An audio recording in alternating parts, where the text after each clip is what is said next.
we build up to the Olympic Games Paris 2024. This other Kenyan side that's going to be in action, whose draws are known, are the Malkia Strikers.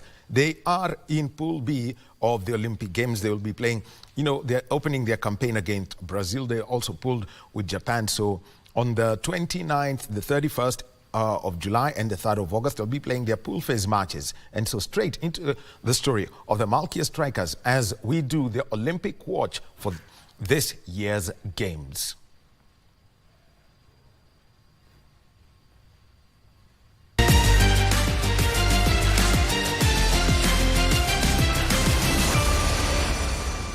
National women volleyball team Malkia Strikers continued with their preparations for the Olympic Games in Miramas, playing a friendly match against Istres, which they won in 4 straight sets. Despite the dominant display that saw Malkia winning all 3 sets plus the additional set 25-13, 25-16, 25-12 and 25-15, head coach Japheth Munala was not content with their defense just 10 days to the start of the Olympic Games in Paris. This team has given us an opportunity to know where we are not doing well. So when we come to training, we are going to rectify those mistakes, especially on the reception and on the net defense. So it has given us opportunity to know where to handle our training from tomorrow. Munala, however, vowed to leave a positive mark when he guides the Kenyan side in the games set to end on the 11th of August. Malkia Strikers will begin their Olympic medal hunt against Brazil, ranked 3rd in the world, on the 29th of July, before playing world number 7 Poland 2 days later, and end the pool matches against world number 9 Japan on the 3rd of August. The friendly match has been good. Girls are okay. The team we have played with, they are also okay, but on our side, we were a bit tough, little, but we still have to put more effort. At the same time, the Kenya Sevens team is sealing all loopholes as their number of days to the start of the Sevens tournament have reduced to just 8. The rugby and football programs will begin ahead of the rest. The Kenya Sevens will play Argentina in their opening Pool B match on the 24th of this month, then face Australia on the same day, before wrapping up the pool matches against Samoa a day later. The preparation part of the program is the most important, and so the team is just ready. We are actually looking forward to check into the Olympic Village, as the number of days in Miramas has been quite positive. It becomes quite challenging when you are someplace in one area for a very long time.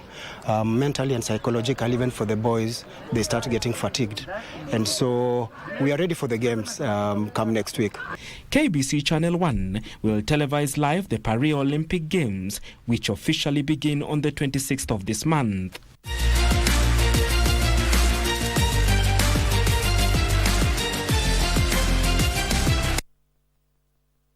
And that is the Malkia Strikers. Remember that they are in action, and the action starts on the 29th of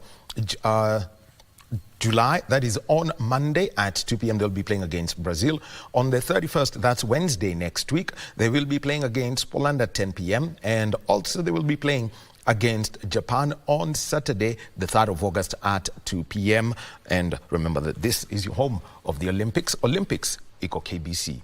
Well, as we get into our first conversation, and it is around the Olympics, but it's a different story that we would like to touch. And before I get into it, let me introduce my sign language interpreter, who's Lensa Odingo.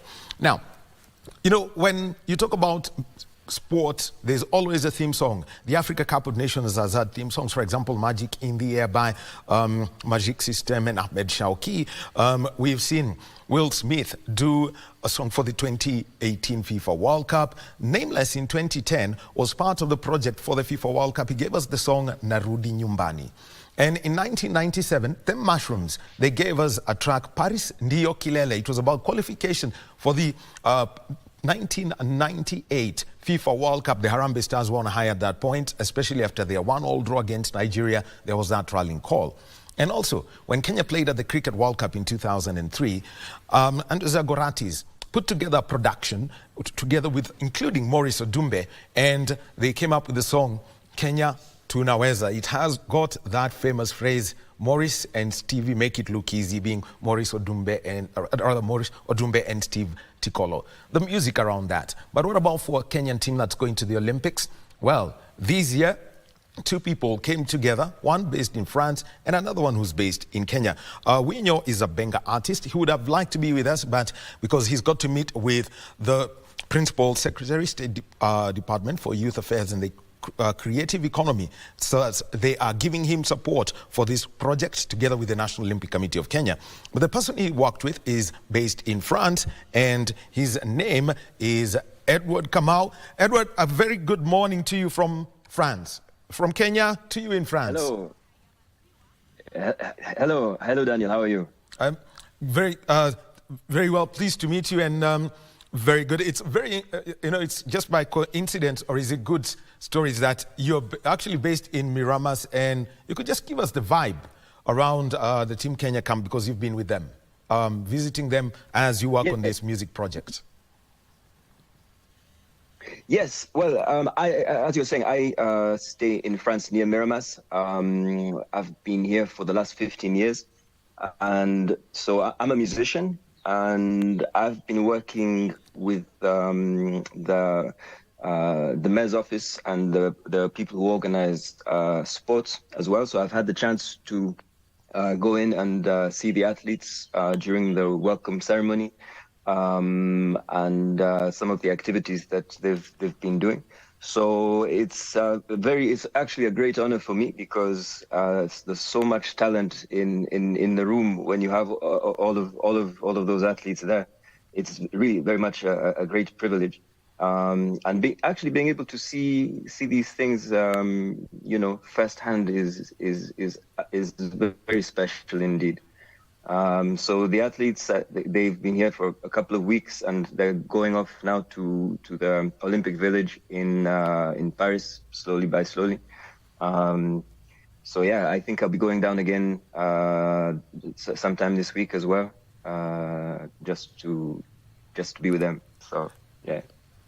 Okay, so Ed, let's just to give us a whole idea of how you decided to come up with this project, and particularly choose Winyo, who's a Benga artist. Knowing very well, you live in France, the kind of music that people would you'd ideally produce, say, for an European audience, but this is different. How was this conceived?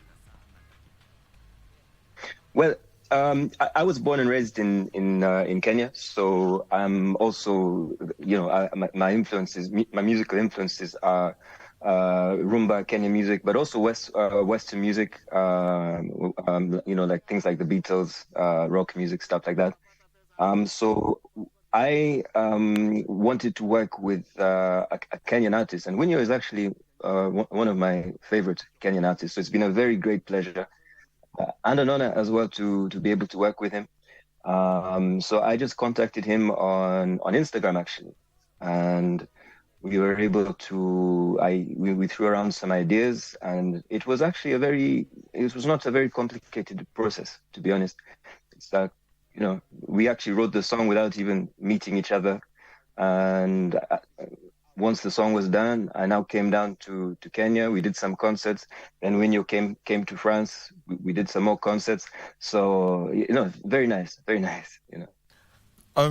Looking at it, because I know Winyo is such a big name, his music, he does a lot of tweaking. So just take us through, trying to put together the lyrics such that they do blend well with the whole concept of Team Kenya, and something that, would cut across and entertain anyone, and of any age group, at the same time making it have that full Kenyan feel. Originally, the idea came from a guitar riff that I had. I'd written a song about. I actually readapted one of the songs I had, which was called "Running for Gold," but it was actually about a fisherman from Wahome Bay who. Once the Lake Victoria was overrun by hyacinth weed, he took the weed and he turned it into artist paper, and he sold it and made money like that. So the story was actually about turning hardship into money or into gold, and basically paying homage to human resilience and the resilience we have in Kenya and the fighting spirit, yeah? So it turns out, I didn't know this at the time, but Winyo is actually from Wahome. So I sent him this song, and I think he was very touched by that. And from there, we now transformed the song into, we took the theme of running for gold and transformed it into now something for the athletes, something more general around the resilience and the spirit of competition. And yeah, that's more or less how that happened. So yeah. All right, now getting to produce the song, now getting into studio and recording it, getting the first feel before saying, well, this is the final version. What was it like knowing that, number one, Winyo always wants to have his guitar around him, so his music is mellow because he calls himself a bard. He tries to draw the birds. Then we also have got you, who's got the more upbeat feel when it comes to the speed of the music. How did that go?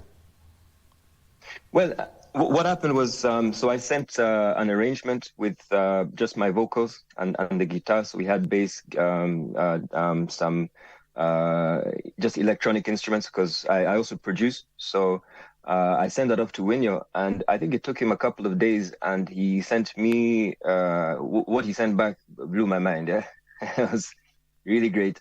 So he got into the studio with his musicians and really took it to another level. From there was some very good percussion that was added. So I then took everything he gave me and now condensed it down, edited some stuff out, and produced now the final track based on that, just a mix of all of that. Yeah. So this is without actually meeting. So it was really nice afterwards to meet someone you've worked with for the first time, and you're singing a song and you're meeting each other for the first time. It's really nice, quite special. Yeah. Now looking at it, you did come down to Kenya and you performed at the Alliance. There was that concert where it was brought out. What was the first reaction of the people about having a song around Team Kenya being put out, and before we even get to conversation to the National Olympic Committee?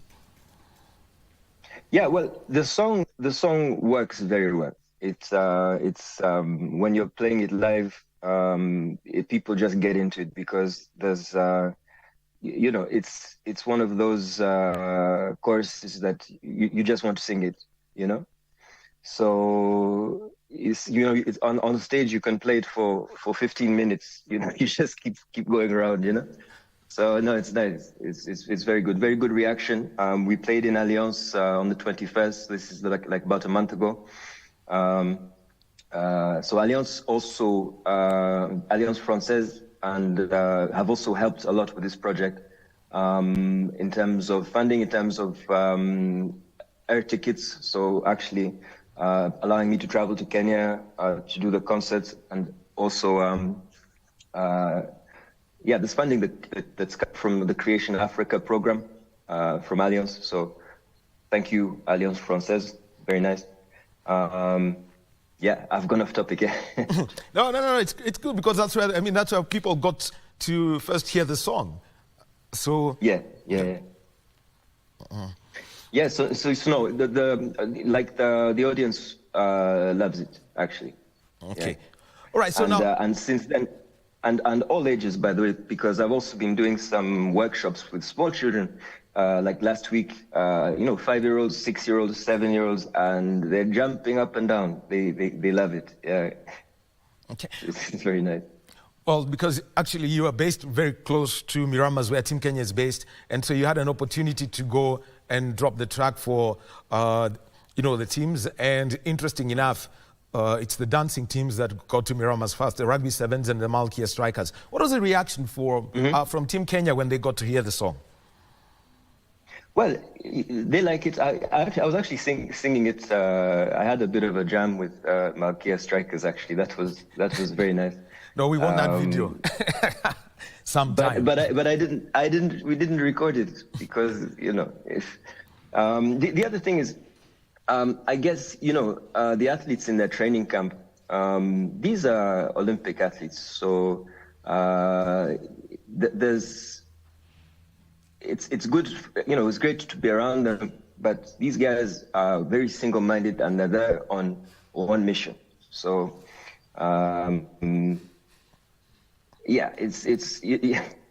we sing a bit, but I don't want to disturb people too much. You understand?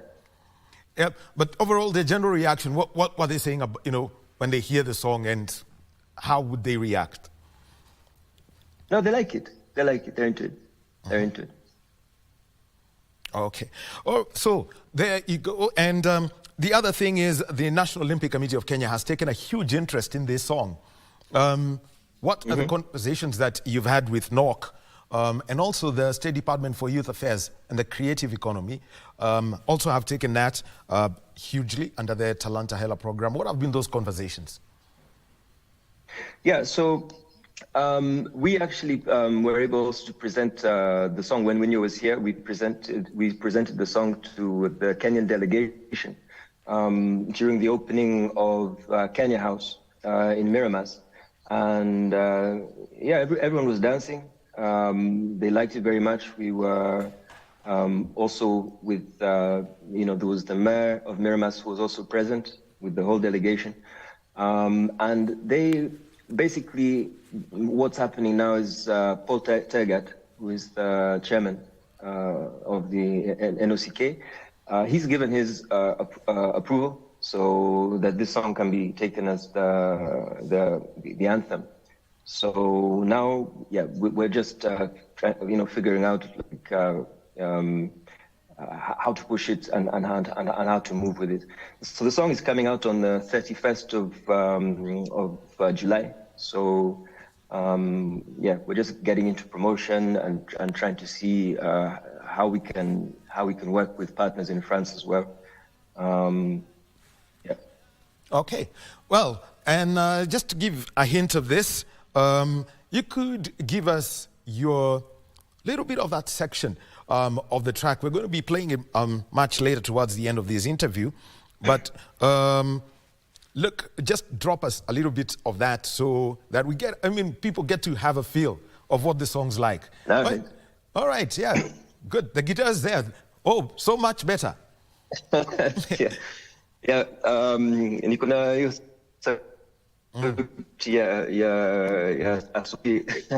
that's we'll try.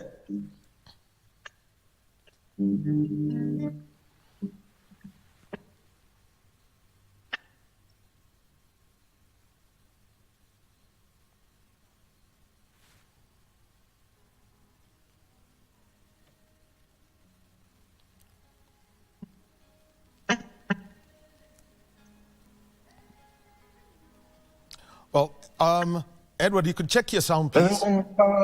Sorry? Edward, you could check your sound because we can't hear the guitar. Just. Oh, okay. Yeah. Maybe let me take the speakerphone off, yeah? Okay.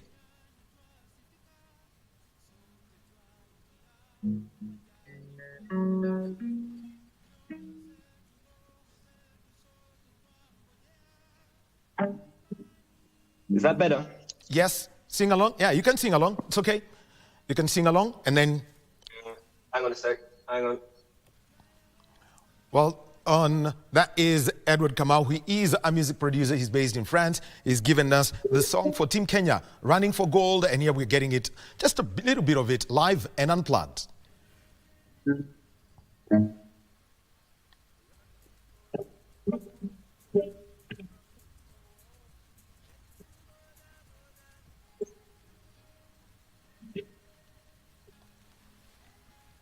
I'm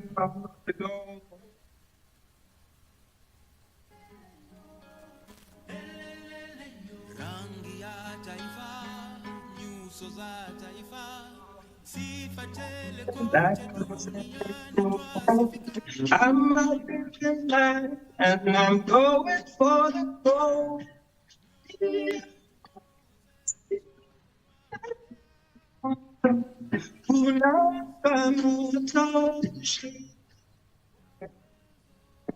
All right, Edward. Edward, you can pose from.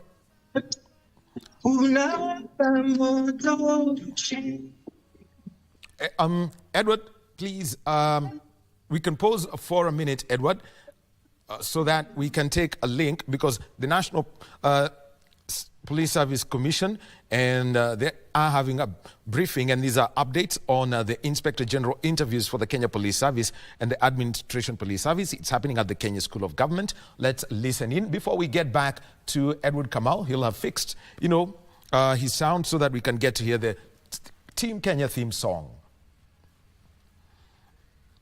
Section 14 of the National Police Service Act, and also Article 232, Line 1G, which requires that the Commission or the Parliament or the President, whenever an appointment or a promotion is being done, it must be done in a competitive way, where the position is declared and all those who feel they are competent, they are ready to do the job, they are invited to express their interest in the job. So we will be seeing the candidates one by one. It is a normal interview.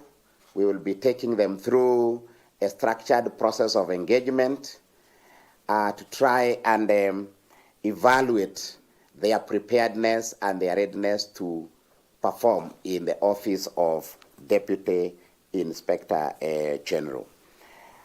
Along with that, you are also aware that we have gone through some previous process.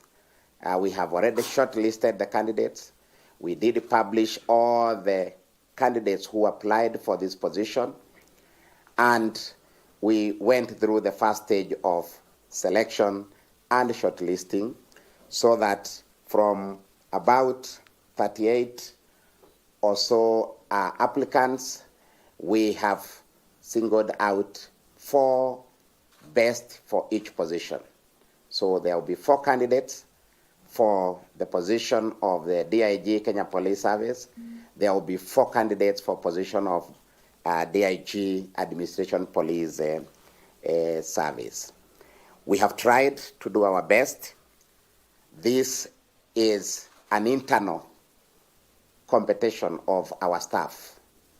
There is nobody who comes from outside the police service who is qualified to compete for this position. So we are dealing with our staff, staff whom we know, staff whom we have seen perform, and we know their competencies. Because the requirement for this position, you must be a serving police officer who have attained the rank of Assistant Inspector General and above. And therefore, among all those who are in that rank, they were open and free to compete for the position. We will be looking at all-round person, a good leader, a good commander, a person who can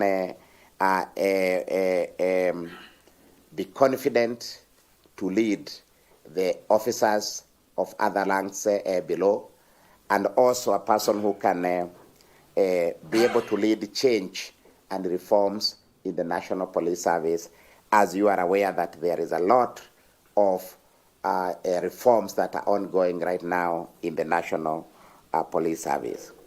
I also want to say that the things that this person will be expected to do once you become successful is also among them to be able to make sure that the morale of the officers, the leadership of the officers, the guidance of the officers is also done as per the requirement of the law.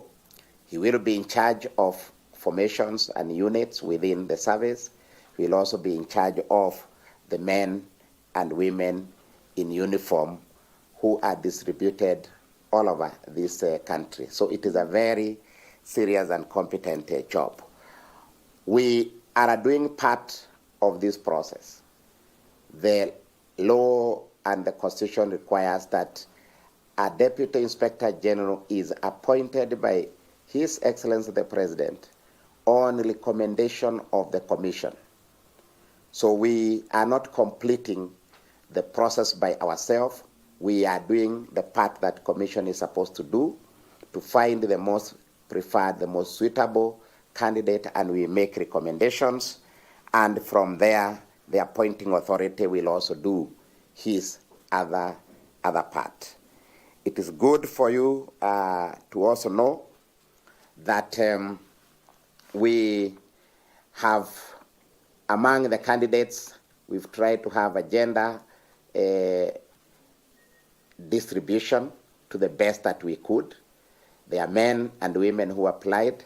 We'll also be meeting candidates of both gender, women, and also men in this.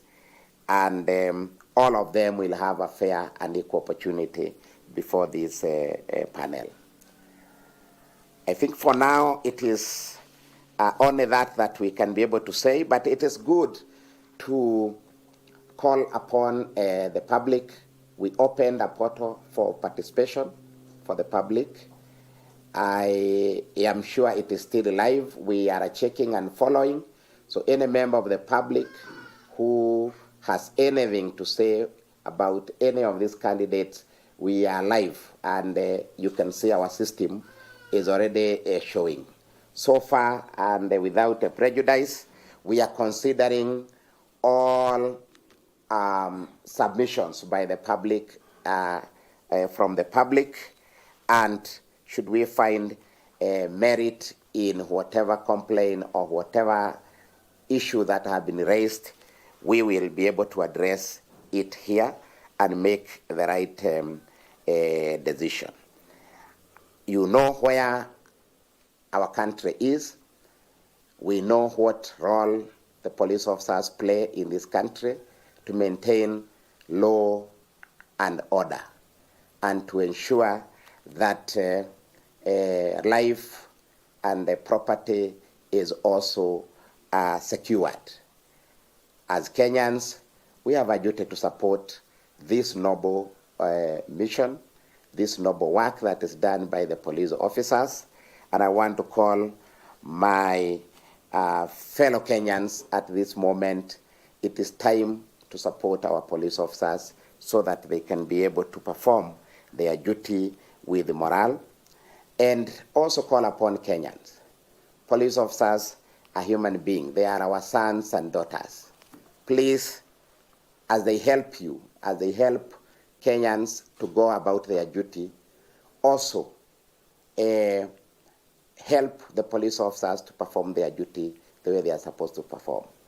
We saw in the previous days that have been there, we've seen some very good Kenyans who have assisted the police officers in the course of doing their duty. We have seen police officers being supported, even being helped from being harmed by the citizens of this country. I want to commend such good gesture by the citizens. A few, I know that we have had police officers who have been hurt, who have been also been injured, and we've had some Kenyans who have not been very kind to police officers. I want to call upon everyone to support our police officers at all the time whenever you find them in the line of their duty. And equally to police officers, I want to ask you, you are our good and esteemed employees. We mind and we are concerned for your welfare. We do everything that we can to make sure that you are also taken care, that you are in good health, that you and also your families are taken care. We ask you to do your job professionally the way you have been trained and shown how to do it. Do not have or allow anger to control or to come in when you are doing your job professionally. Handle the citizens with care, handle the citizens the way they should, especially in the light of the many crowd control and public order events that we have seen going on. No police officer should be hurt. Also, citizens must also exercise restraint whenever they are working so that we can have our country. We can have a country to talk about. And without even commenting much, I know that the democratic space in Kenya is one of the best. It's one of the best. Our country has one of the best democracy. But let's use it well. Let's use it in the right way so that we can have a country. When you talk of reasoning is two ways. The government reasons, but also the one who is asking us to reason need also to reason so that you can receive the feedback of what you have asked. And I think this one cannot be better said than what we have seen. We've seen a lot of changes.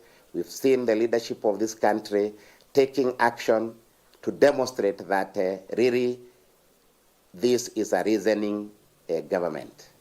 And therefore, when you've been given chance to be heard, also it's fair that you also give the other side a chance to give you feedback. And the best way is also to reason. So let's reason to each other. Let's talk with each other. And as we settle on getting the two heads of services, the DIG Kenya Police Service and DIG Divisional Police Service, I am sure they will be able to give that leadership so that we can have a discussion, we can have a dialogue, we can have a conversation, and we solve the challenges of every day that are facing us. And with that, I think I have said much, so it is good that we allow you to take a break so that we can continue with our candidates and the exercise that is ahead of us. Thank you. That is Mr. Eliud Kinothia, who's the chairperson of the National Police Service Commission. And they are meeting today at the Kenya School of Government, and they are conducting interviews for the Deputy Inspector General of Police and the Deputy Inspector General of Police. That is for the Kenya Police Service and the Administration Police Service. Yusuf Farah is our reporter at that event, so he's going to be giving us updates on the interviews as they take place right there.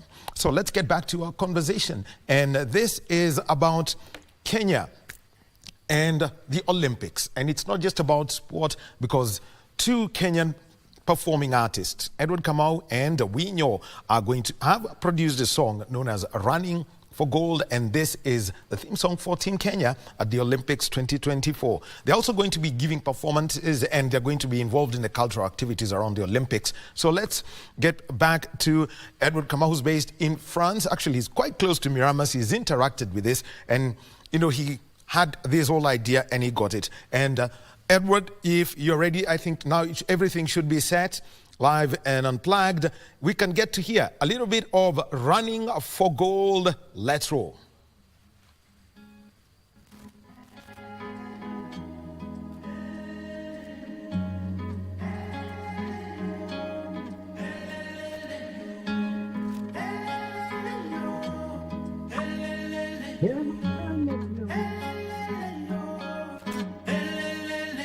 Rangi ya taifa, nyuso za taifa, sifa tele kote duniani twasifika, sote twaingia uwanjani twajimwaya, mioyo zetu roho zetu sote twangojea, kwa imani sote tushinde, kwa uwezo sote tufike, twayaweza twajua tutokapo, turudipo ushindi dhahabu.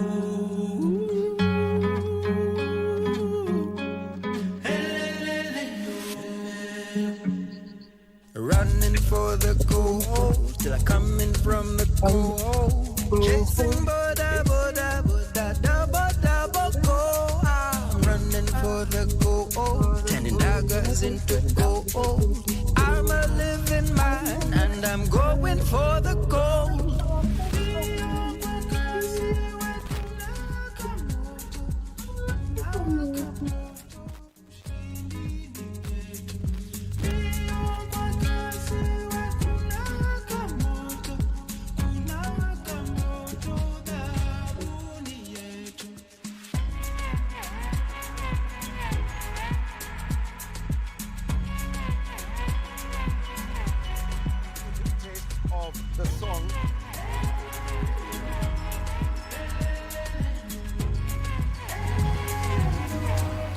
Well, quite abstract. I mean, that you've put together, fusing, your husky voice and Winyo's voice, putting it together, simply saying, kuna waka moto, dhahabu ni yetu, and the whole concept of it. So, Edward, you indicated you're going to release it on the 31st of July. That's just about 9 days from now.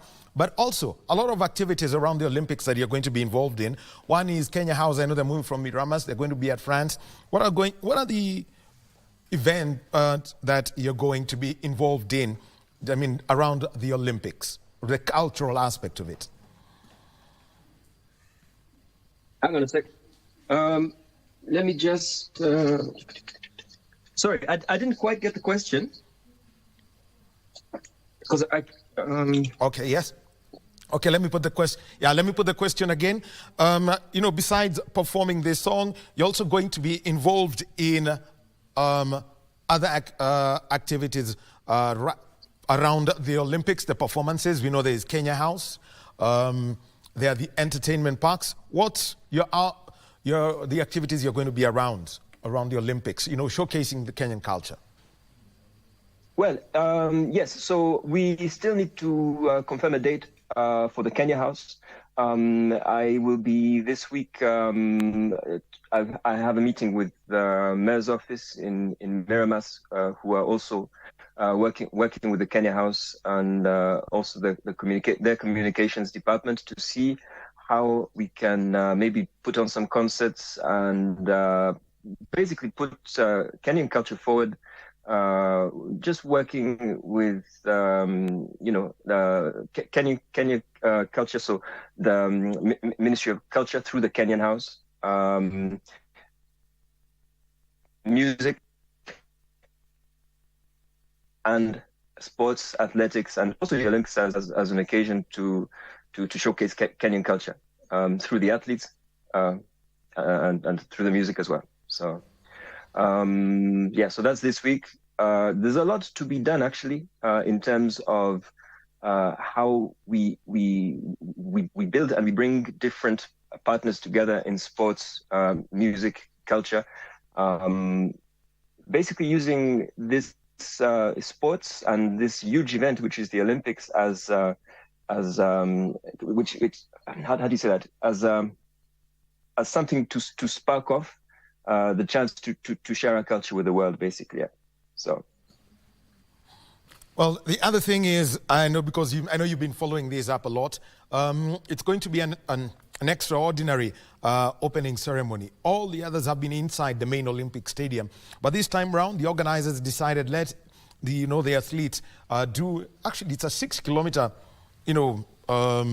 flotilla that's going to be on the River Seine. And what have you seen? We've seen the AI-generated photos, of what we may expect. But what kind of cultural experience, can we expect, knowing that a lot of artists from France and the inclusion of artists from other parts of the world have been now included in this opening ceremony? Yeah. It will be very huge, I think. One of the main things that is different, I think, with these Olympic Games is the French have decided to incorporate their some of the monuments and the historical monuments into sports, which is actually a very good way for them to promote French culture and also share their culture with the world. So that's very, very unique thing. So you'll be seeing like the Eiffel Tower. As you said, they're actually going to do the outdoor ceremony on the Seine, so incorporating all the monuments and the Arc de Triomphe and everything. So I think it's a very good opportunity for artists as well to shine. And basically, the Olympics, I think, is the spirit is one of competition, but it's also of many different nations coming together and sharing through sports, but also sharing through just cultural exchange. And it's an excellent spirit. And there's something about the spirit of oneness and unity. We're coming together, and we're not fighting. We're here to compete with respect and to exchange to exchange ideas. And I think that's amazing. It really is. So. All right, thank you very much, Edward Kamau. Remember, we will not forget the phrase, the fact that you say boda boda, dabo dabo,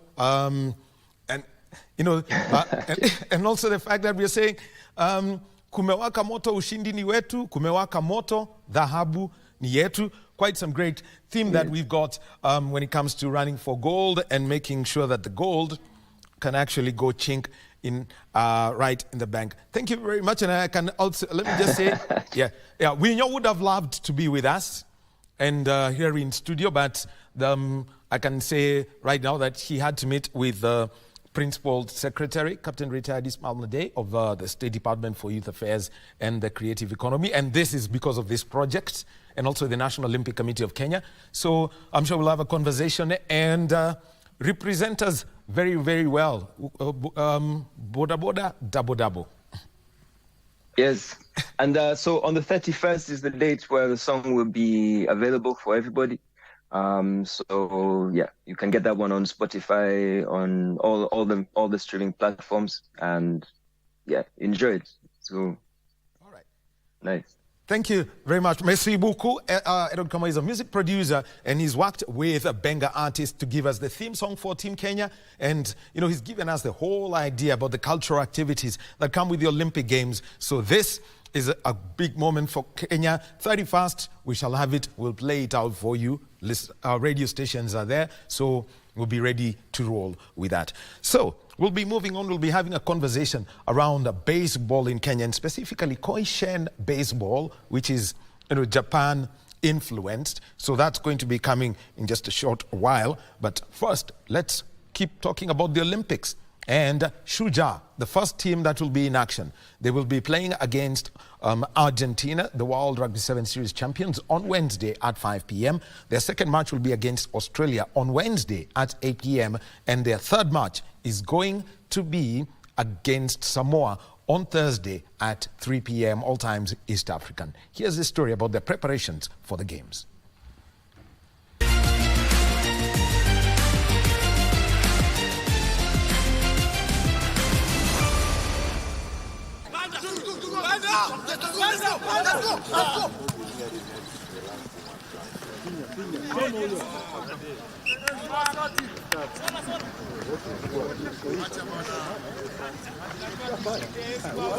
Hello once again. Today I'm joined by, I call him the most successful coach in the 7th team, that is Kevin Wambua. And people don't know his journey, but I always remember, Kevin, that your dad used to ask me for those tickets for the Safari Sevens. I didn't know that you had a dream that time. Yeah. My dad has been very influential.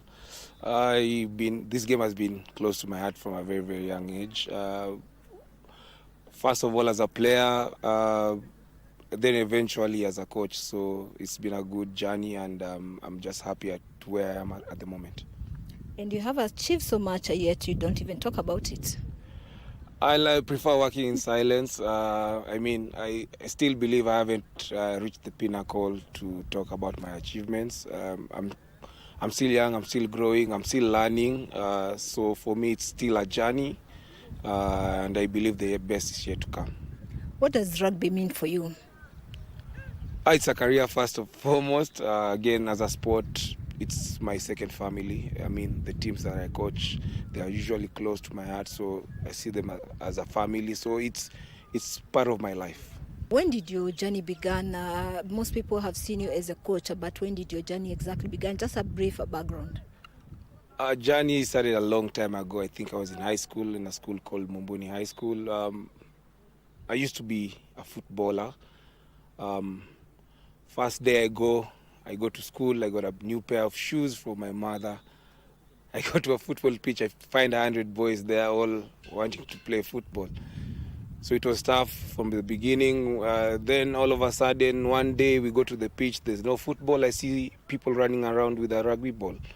I decide to join it. I got tackled. I never shied off. I just fell in love with the sport, and I didn't know it will take me to where I am at that moment, but I enjoyed it. I liked how it challenged me, how it got the best out of me. So I just followed it slowly, and once I finished high school, I got into Mwamba. That's where I can say my real journey took off from. Teammates with Injera, Kayanges, Asegos, and that's where I really said that I'm going to pursue this sport. Do you see yourself as being a successful player or coach or both?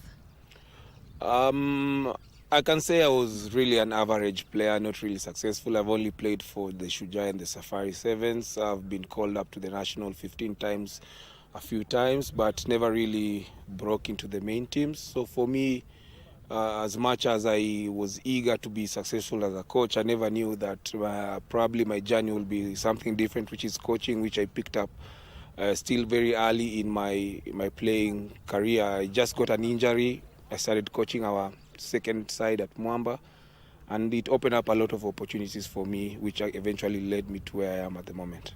When I look at you, Kevin, you've always been lurking in the shadows, not coming out, always assistant to somebody, always assistant to somebody. How did it feel before now? Eventually, I always say, they call it, the Gen Zs call it blooming. I like to say everybody has their own journey in their careers, and for me, probably sometimes I was a bit naive thinking that I was ready for the job, but looking at how hard it was being an assistant coach, all the challenges that were coming through, it's all about trusting God's time. And for me, being an assistant coach, I think I've learned a lot from my previous coaches, who some of them are still my mentors up to now. It's a journey. The patience, I can say, paid off, and for me, it's just continuing to grow. That's one of my mantras in coaching, just improving the 1%ers every time I'm in the pitch. So for me, I believe I'm still young, I'm still growing, and the best is yet to come. Looking at the Olympic journey, first of all, let's talk about the previous Olympics. I'm sure you've watched, but it was a different ball game, different players. When you look at the journey now, it's the third for Shujaas. What do you think from where we've come from and where we're heading? If you look at the first Olympics, I think we finished 9th, 11th. The second one we finished 9th.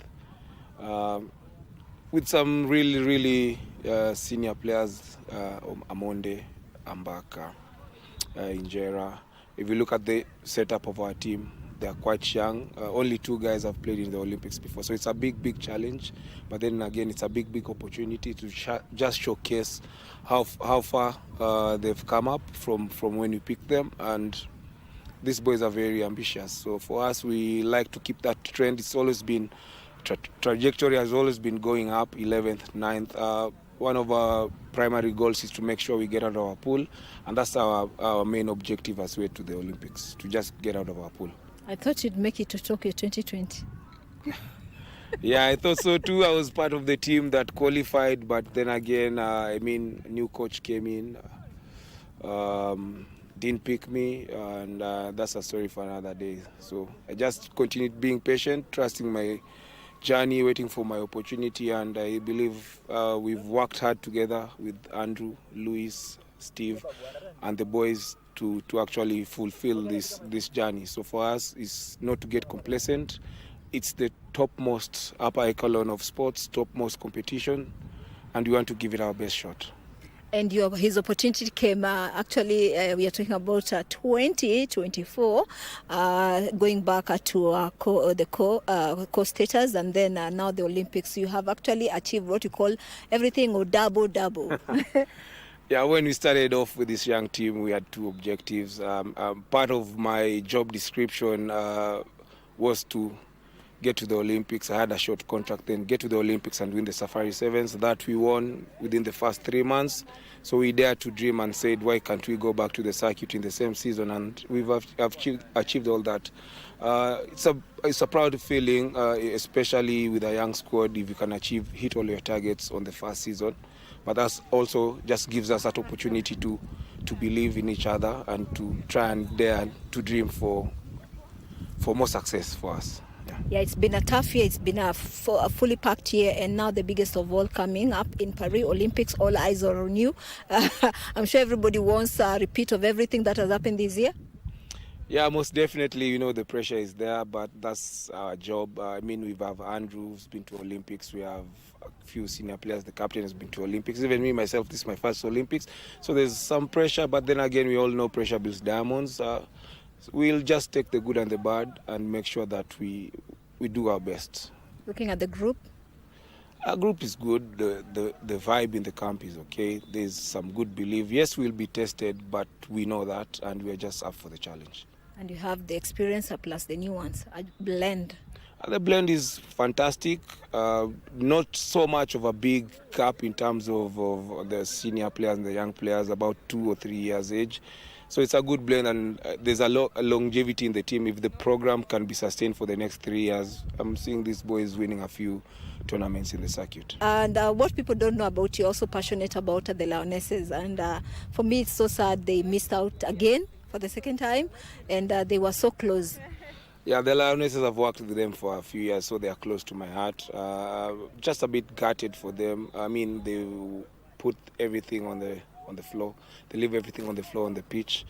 Just gutted for them that they didn't get a chance to play in Madrid, and also eventually losing to China in the last repechage competition for the Olympics. But I'm pretty sure they're going to come back with much more experience for next season and much more stronger, and we're going to continue to help them believe in their journey and to trust the process, and believe next year is their year to get back.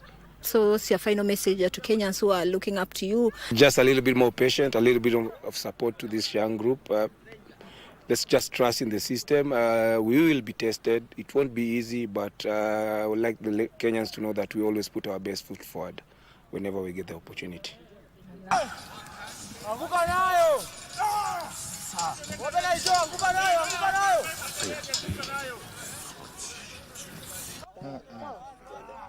Amonde, it's been a long journey. You have been there before in the other Olympic Games, and now you are there as the conditioning coach. Let us go back first of all to the other 2 Olympics. So I think the other Olympics were not very successful for us. Having an opportunity to correct a wrong. So we've got that opportunity with a very young side, a side that is very hungry, a side that have shown that they can go all out and win a tournament. So for us, it's just to keep on pushing them, bridge all the bridges that we never had somebody to help us. So we'll be trying to help these boys and just show them and to tell them what to expect from an Olympics. They have put on the work, and I believe they have worked very hard, and they are capable of going out and presenting as well. What happened the previous years? What do you think when you look at the group in Paris and what you've worked on? I'm sure you've worked on them, Kabisa. Yeah. So the big difference is that this is a very young, hungry side. A side that has come out, they've expressed themselves. So I believe from what they have seen them work, how hard they have put in the work and the sacrifices they have made to be here. I believe these boys, if they are just given the good opportunity to work as a team, they'll be able to present as well, not just at the Olympics, the circuit, they're back in the circuit, they will still be able to go out and present as well. So we'll keep on ticking the boxes as we go through all the challenges. Vipi wase, Onyalo Wino here, co-captain Kenya Sevens. Been with the team for the last 5 years, from 2019, fighting our first relegation. Then it eventually happened in 2022. Fought again, we went back and qualified for Olympics. Second time. This time we're going to play with a group that is very young, and we are hopeful for the best. My name is Patrick Odongo Kongo, Kenya Sevens rugby player. I'm a winger, and I can say this has been the best season so far since my rugby career. This is my first season, and I've had the best of it, and I'm ready for the task at Olympics, being my first Olympic, and I'm ready to go there and get a gold medal here for my country and myself here. Okay, I'm Brantanga, Kenya Sevens player. I play scrum half. Of course, my club is Kabras Sugar Rugby, and I'm glad to be in Kenya Sevens, thus qualifying for the Olympics, and I think it's the biggest achievement so far for me. Because I've played since 2016 and I missed both the Olympics and me qualifying and going to participate in this one is a big achievement. I'm Nigel Lamaitsa. I play flyer for center for the national team, and I play flyer or fullback for Strathmore Leos. My club is Strathmore Leos. Yes, this is my first Olympics. Actually, it's a dream come true for me. I feel very proud going to represent my country. It's actually a pleasure for me. My name is Samuel Asati. I'm a Kenya Sevens rugby player and also double up for KCB Rugby. The season for me has been quite well with the national team, and for the club we fell short in the finals during the Kenya Cup, and for the national team we managed to qualify to the Olympics last year, which made this event happen this coming month. So the expectation for the Olympics, it's the highest sporting pinnacle event in the world, so I expect a lot. First, participating in the Olympics is quite an honor, so I expect a lot, and what we've been working towards is to finish in the medal bracket. My name is Kevin Wekesa. I play for Kenya Shujaa and also double up for KBC Sugar FC. Going on to my first Olympics, we are taking each game at a time, and hopefully our goal is to have a podium finish and maybe medal at the Olympics. For the season, it's been a good season. The young boys have really brought up their A game, and it's been a good season for us. We've managed to come back to the series, and we also managed to qualify the Olympics. And how the boys have been prepared, I think it's a good preparation right now. I'm Christian Tijon. I'm a center, actually a back, and this is going to be my first Olympic. There's so much at stake because we've worked hard, and I think as a team, our main goal is a podium finish. That starts from the quarters onto the semis, and definitely third place, second place, or the first place is good to us. Generally, the training has been quite intense, I can't lie, but it's we are giving it. We're not giving up, and definitely we're being pushed day in, day out, but we hope for the best. Hi, my name is Antonio Mondi, popularly known as Tonio Mondi, co-captain Kenya Sevens. I mean, it's pretty special having had the kind of squad we've had. Most of them had never played in the World Series before, and they came in, took the matters into their own hands, and I think we delivered as a young squad. It's very rare for you to find young individuals who step into the pitch and take the bull by their horns.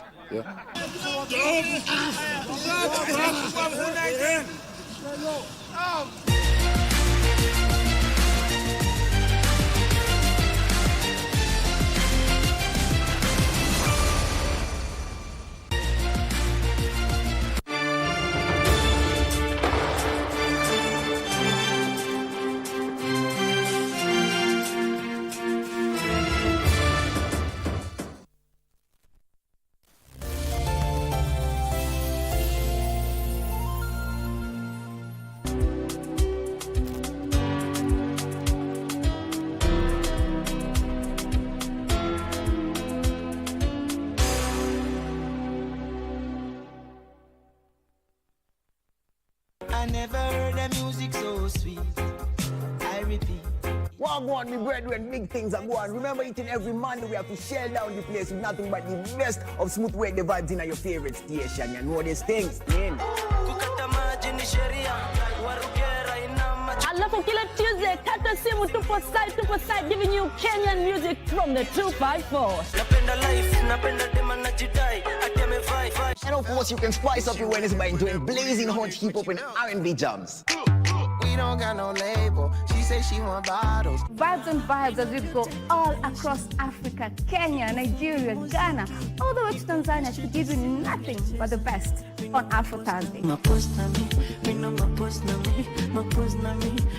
Make sure you make a date with us each and every single Friday with me, DJ_Liza Diva, DJ Cold, and me, Wanjiko. This is Club One Extra. Unanifanya nisikie kunyongwa. Hadija ai, mani especially ukisonga. Thank you for joining us on Healthy Living. Stay connected to Voice of America at voanews.com. A look at your kidneys and how they impact your health. And an expert discusses chronic kidney disease and how to protect yourself. And Ivorian psychologist Noor Bakayoko shares some insights on bullying and what can be done. It's important to avoid major events or major health crises. How do you know if your cough is due to a serious condition? We'll have some answers. Stay well and strive to make every day a healthy day.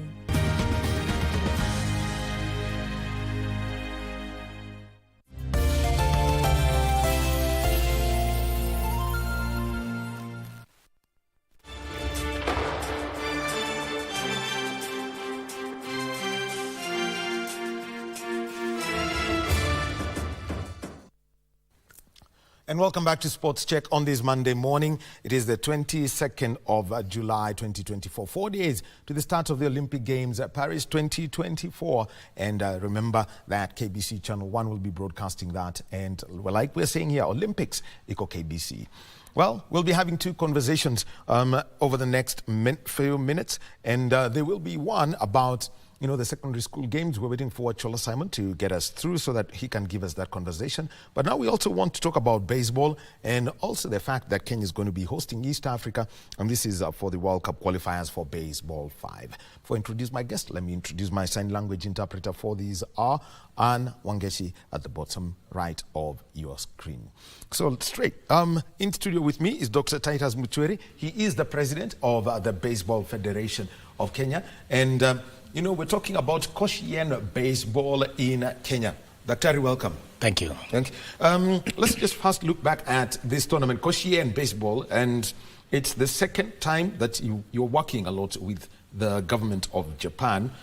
His Excellency Okinawa Ken, who is the ambassador, has graced the last two editions of the Koshien baseball. Just give us a background of this and how you opted to pick this rather than what you would normally get easily, which is Major League American-style baseball. Very well. In Baseball Federation of Kenya, and thank you so much for having me, baseball has taken some time to grow in the country because of some challenges that relate to the expenses that are required to be invested in the game. And what we thought critical for us to do is to pick the best of the best so that we use them to support the Kenyan baseball and catapult us to a level of better skills, better competencies among our players. And we went to Japan, and we talked to the Japan Africa Baseball Softball Foundation. Japan is #1 country in baseball globally. Baseball was introduced to Japan by the Americans, but the Japanese now have beaten Americans, and they have remained on top for quite some time. Like they've done with every electronics equipment that they make.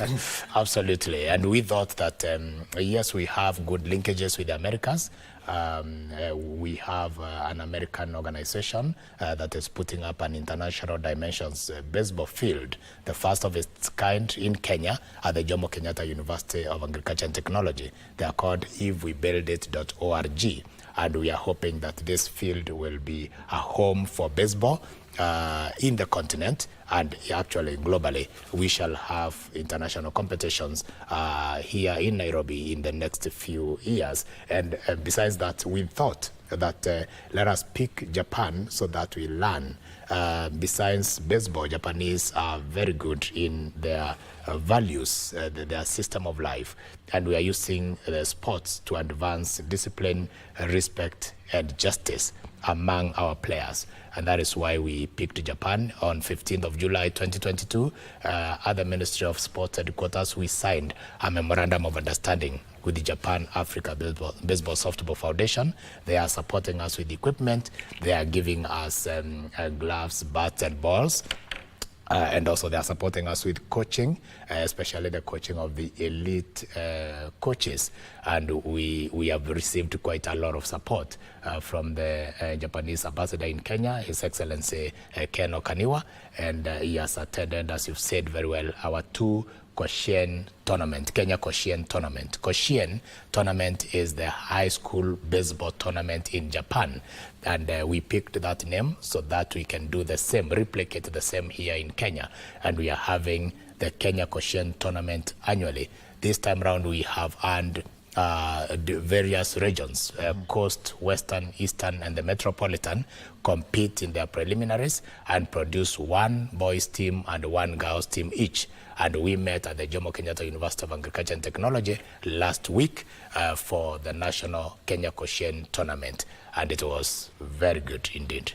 Well, is it a coincidence that you picked JKUAT? You know, university days, JKUAT was at one point known as, the students would say, we are made in Japan. Yes. It's because they have a good footing of JICA. Japan International Cooperation Agency is there in a big way, but also it's because the JKUAT has been availed the field. So that is what has been very helpful for us. And JICA has been very supportive, because when Japan Africa Baseball Softball Foundation provides the gloves in Tokyo, it is JICA that ships them for us in Kenya and pays the customs. So that has been the collaboration has been very effective. Well, there you've put it, and there is something you're mentioning alongside that, and what we are watching is baseball, and then there is softball. Just put the distinction between the two sports. But although most fall under one, how would I call it, one umbrella international federation. Body, yes.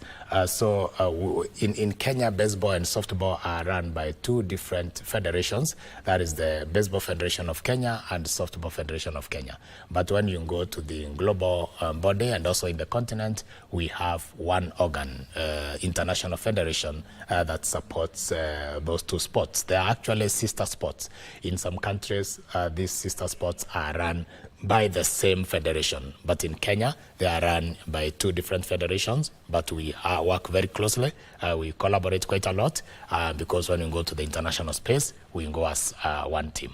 Okay. Yes. All right. So Dr. Titus Muchuri is the president of Baseball Federation of Kenya, and telling us about Koshen baseball. This is the one that they want, the country to grow through. We'll be coming back to you, Daktari, and because it's incidentally that you're talking about it being a high school tournament, but we want to talk about high school sports because the Term 2 games are going to be taking place in August in Kisumu, originally meant for Kisii, but there has been a change by the organizers, who are the Nyanza Region Kenya Secondary School Sports Association committee. And Achola Simon is joining us from Kisumu to give us an update, and he is with the secretary of KSSA Nyanza Region, Mr. Thomas Odhiambo. Over to you, Achola.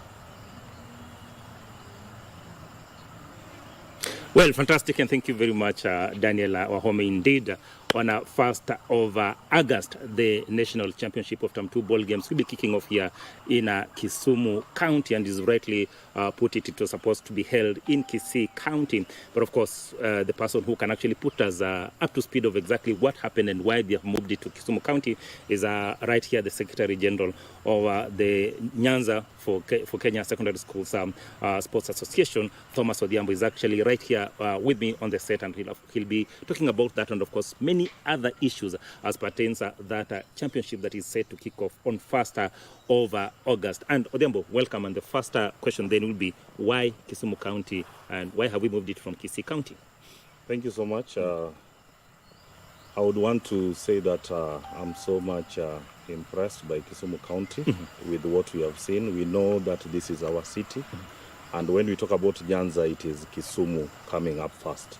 So the reason why we have diverted this thing from Kisii to Kisumu is one, we realized that the stadium was not ready in Kisii. We tried playing there, but immediately the rain started. We could not be able to use the pitch the following day. So that one means that we could not be able to wait for that stadium to be ready.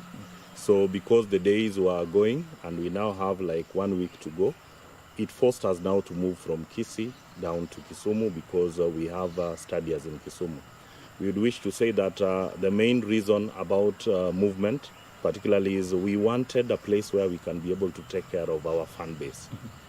In Nyanza, we have so many supporters of sports, we have so many supporters of soccer, and so it reaches a point whereby if we go to a secondary school, If you go to any school in the pitches, it becomes too crowded to an extent whereby even if we look at the security, they may not be able to take care of the fans that we are having.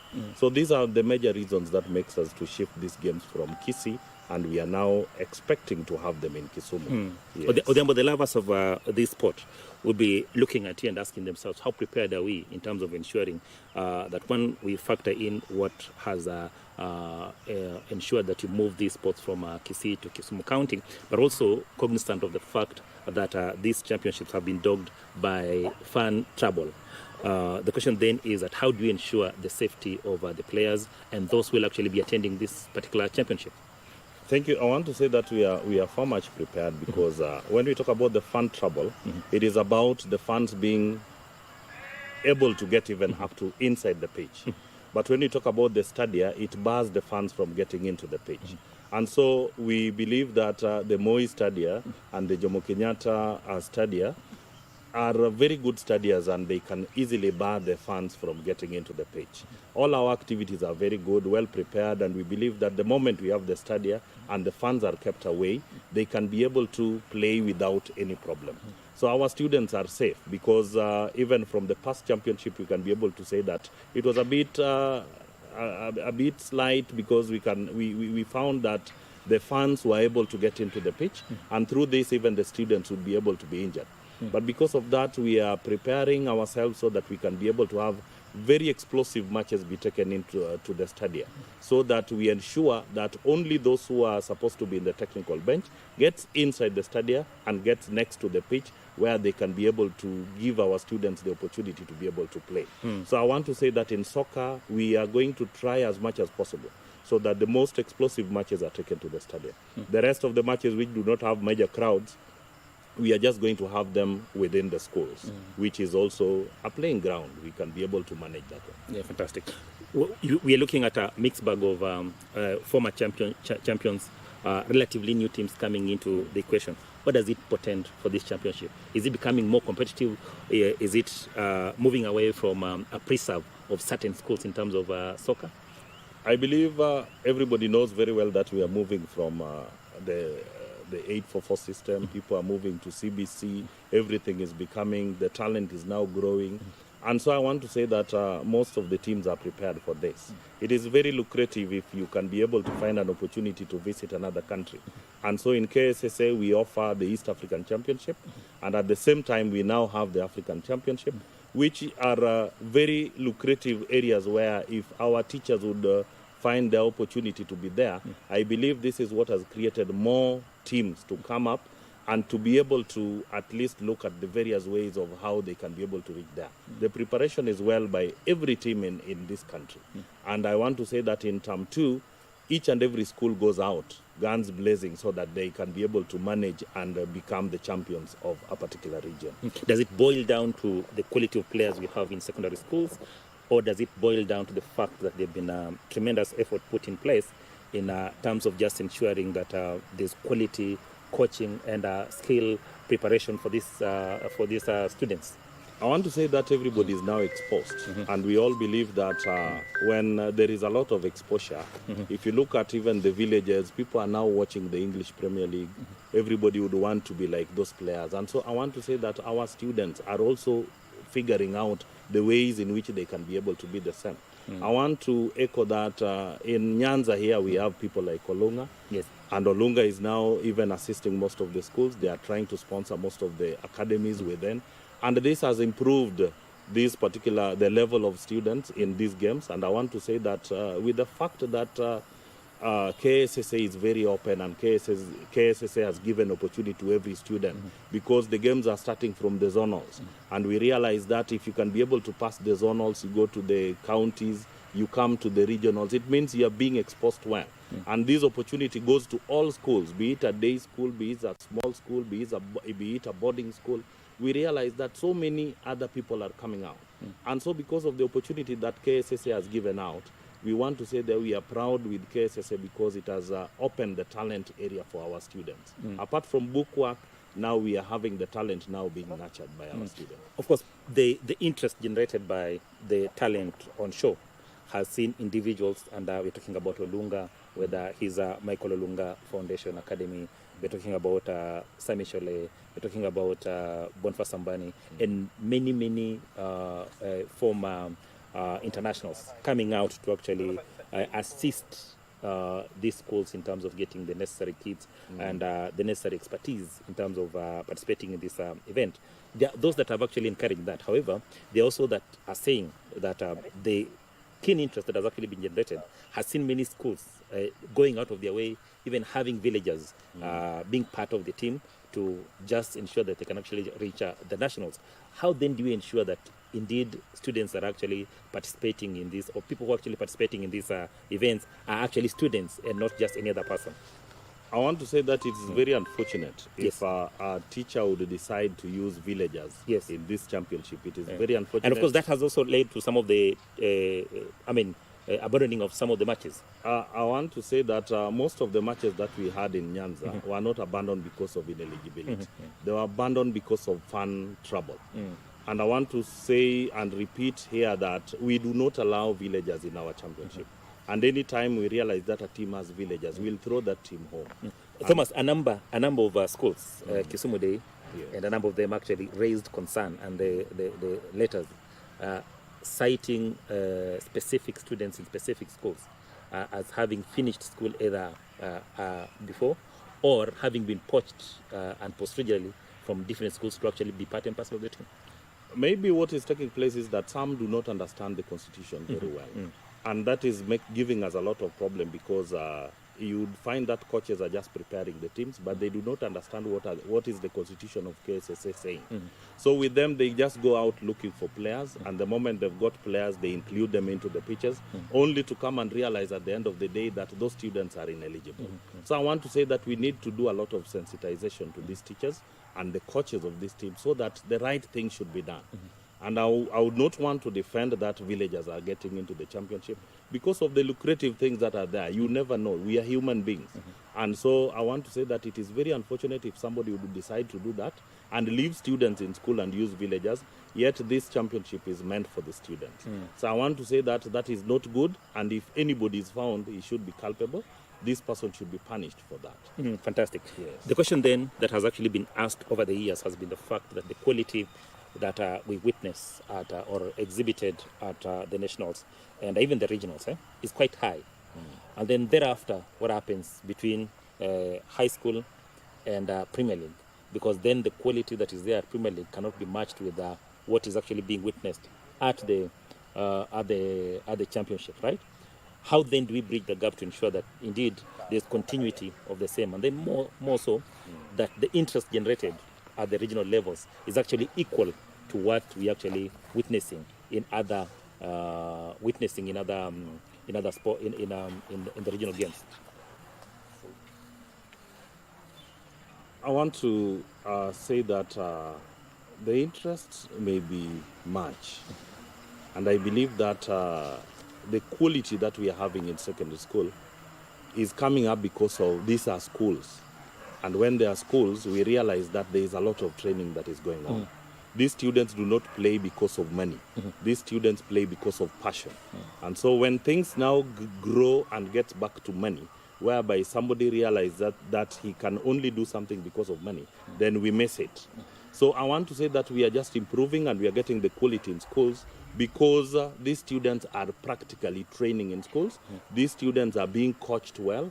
These students are being taken care of well. And that is why we realize that the teams are really developing.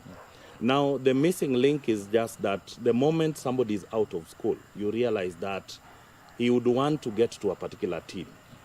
Getting into these teams has become problems. And so these students are not being taken care of like they are being taken care of in schools. When they are outside, everything becomes money. And the moment it becomes money, we realize that we lose a lot because if that money is not there, then somebody cannot be able to put his passion on that. So this quality just comes because of the passion, and this quality becomes because of the improvement that we are having in our championship. Most of the coaches are now being trained. We have coaches that are CAFD, we have coaches that have really improved. And this training has really grown in secondary schools. Everybody would want to be a champion, and they must just be taken care of by people who are qualified. That is why we are finding a lot of improvement in our championship. Thomas, last time I asked you this question and you were very cagey about it, right? But I'll still ask today. The host, Nyanza, you have actually, you have Kodero Bara. What are our chances when you look at the teams that have actually qualified for the nationals? What are the chances? Because each and every person who actually coming from Nyanza will actually be looking at this championship and saying we would want to have it won by a school from Nyanza. The last time the championships actually played here, Barding clinched the trophy. What are our chances? And then two, looking at the teams that have actually qualified, we've already said that it's a mixed bag of new teams and teams that were actually there in the yesteryears, but are actually now coming out strongly. Which team do you think is going to cause a lot of problems and the quality of talent on show? I want to defend my region. The reason why I defend my region, and I believe that when a team comes out of this region, it is a good team. For you to be able to go through all the teams that we have in this region, in soccer it is normally, if not Western, then it goes to Nyanza. If not Nyanza, it may cross up over to Nairobi. The reason why it crosses over to Nairobi is that just that they pick our students to go and use in Nairobi. So soccer is either Nyanza or Western. So the team that is coming from Nyanza, that is Kodero Bara, I believe it has good football. And we have given Kodero Bara all the opportunity. They managed, they cleared all the teams in Nyanza. They were able to beat Matutu 2-1 at the finals. And so we cannot be able to say there is another team that is better than Kodero Bara. For now, we are going with Kodero Bara, and we are going to put all our foot in Kodero Bara, and we are going to support Kodero Bara as Nyanza team. So whatever we are doing is simply to ensure that we give them the best opportunity so that they can clinch for us this trophy. Trophy is always either in Nairobi, it goes to Western, or it comes to Nyanza. But let me also tell them that because we are hosting, with all the crowd that we are having and the support, we expect Kodero Bara to maintain or to take this trophy home. In conclusion, Thomas, we saw what happened after last year's championship. The sports minister then ensured that the best boys in the national schools were actually put together and eventually played in Sakafa. We have seen a good number of them either going to play outside the country in the paid ranks, or actually joining very good academies in Europe. Do we need to continue with this process? I think CAF, the Kenya Academy of Sports, is doing well. And I want to say that from the zonals, in fact from the counties, they posted scouts outside in every region, and I believe the scouts were doing their job well. This thing is on, and I believe that if we can be able to continue with this, the CAF will be able to get it well for Kenya. And the best talent that we're having in Kenya brought together will be able to give us a very good national team in all these events that we are talking about. And if this thing can continue well, then I believe Kenya will automatically be in World Cup, and that is in boys soccer. We have already seen it in the girls soccer. They are moving forward, and they would automatically be able to be there. Most of them are students from various schools. And I want to say that if we continue with CAF, if CAF continues with their scouting, and they bring all the students together, give them the opportunity to be able to express themselves, the talent will automatically come, and will be able to be somewhere in the next 2 or 3 years. Yes. Assurance to those who will actually be coming to watch that championship here, and the sports that will actually be coming, and the parents that will actually be watching their students participating in this particular tournament. Assurance in terms of security, and assurance in terms of ensuring that this championship is going to be top-notch.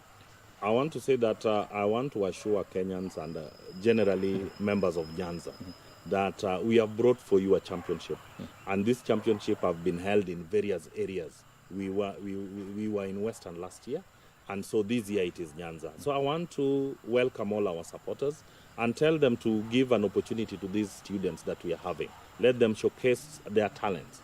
These people who are coming to interfere with our championship, I would want to say that just come and watch. These things that we are bringing here only comes one after 5 or 6 years, because we have so many regions and they are rotating. So because it is in Nyanza, we want to ensure that we talk to the commissioner, and security is going to be paramount in every area. We are going to ensure that it is taken care of.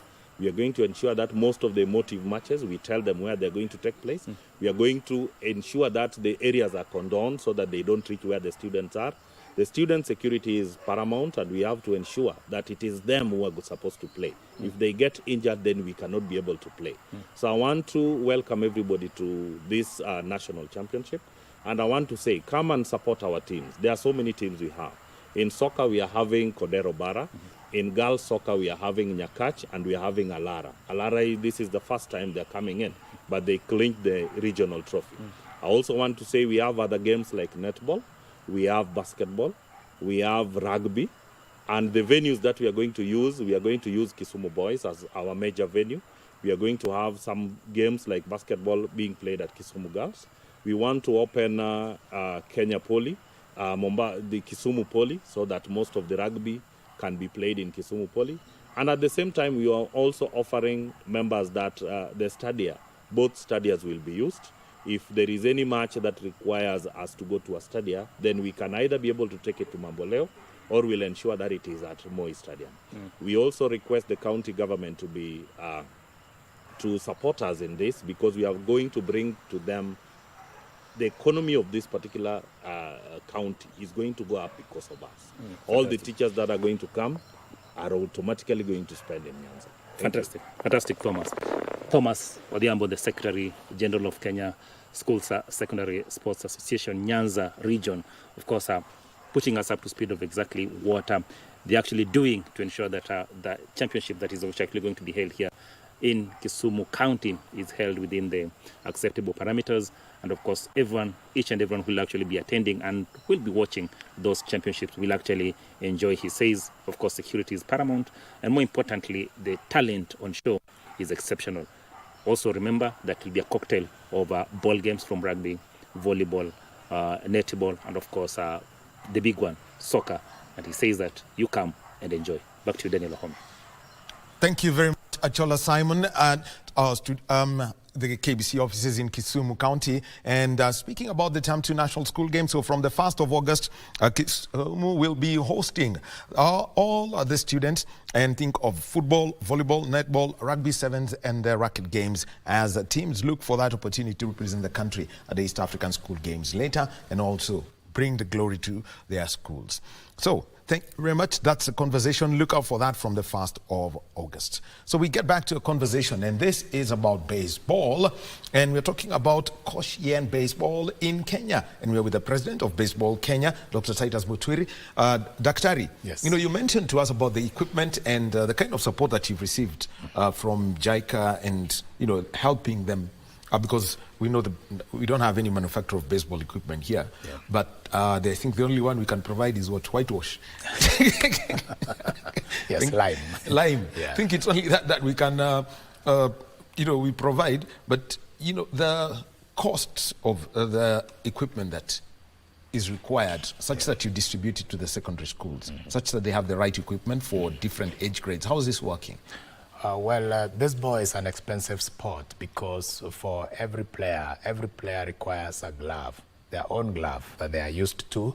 Every player may require a bat that is their size, and we require many balls for each game.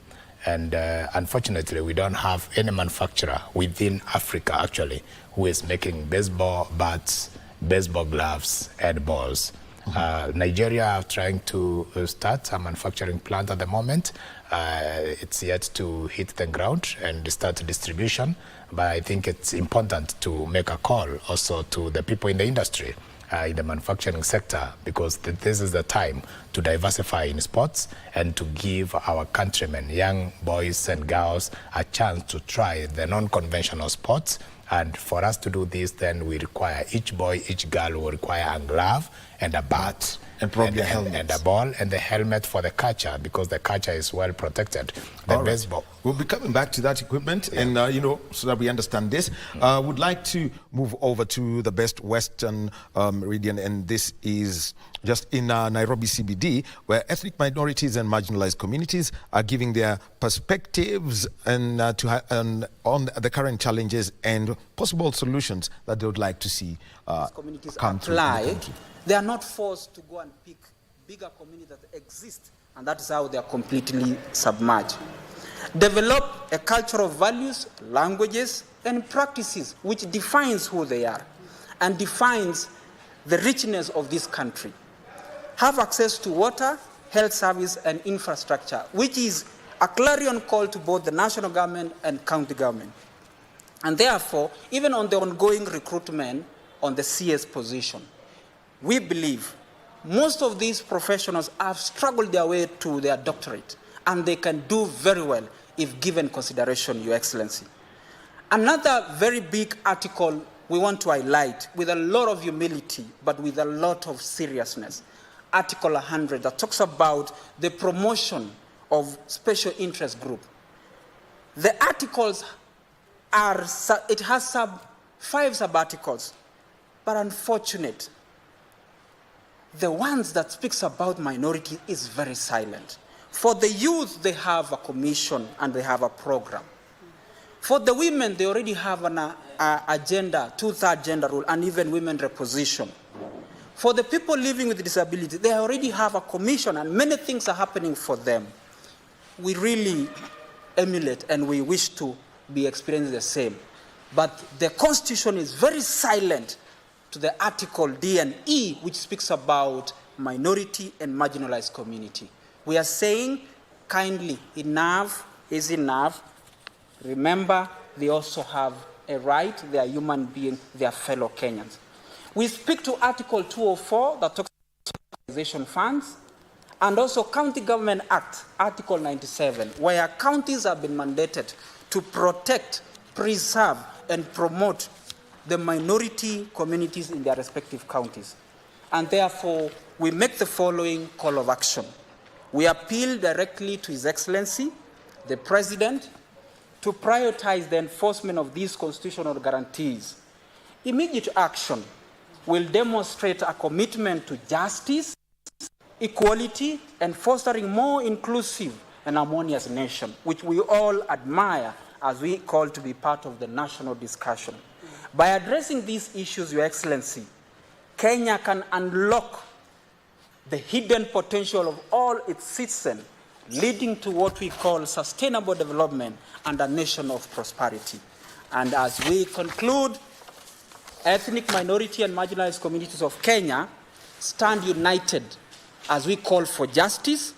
We believe in the vision of unified Kenya, where every citizen enjoys the full protection and benefits of this Constitution.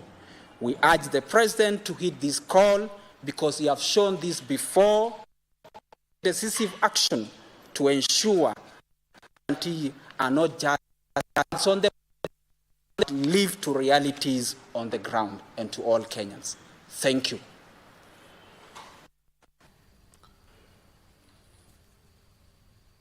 And that was the minorities and marginalized communities of Kenya, giving a statement and their thoughts about how the challenges of the country should be addressed such that everyone achieves justice and also gets a full share of development. We shall be getting more from that briefing in our subsequent news bulletins. So finally, we get back to our conversation still about baseball, and we're with Dr. Titus Mutweri, the president of Baseball Kenya, talking to us about the sport and how they're trying to make sure that it gets deep into the country, the Koshien baseball, which is high school baseball with a touch of Japanese.